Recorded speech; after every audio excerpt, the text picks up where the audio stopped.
कळवा खाडीत उड्या मारणाऱ्या दोघांपैकी एकाचा मृत्यू.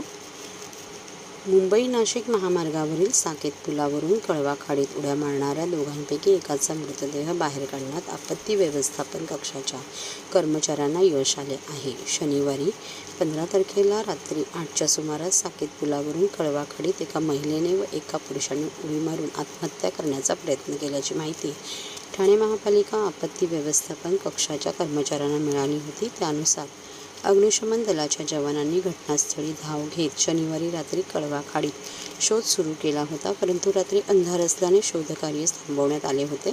रविवारी सकाळी 7 वाजता पुन्हा शोध सुरू केल्यावर आपत्ती व्यवस्थापनाच्या जवानांनी शोध घेतल्यावर 2 पैकी बबलू विश्वकर्मा 35 याचा मृतदेह हाती लागला आहे.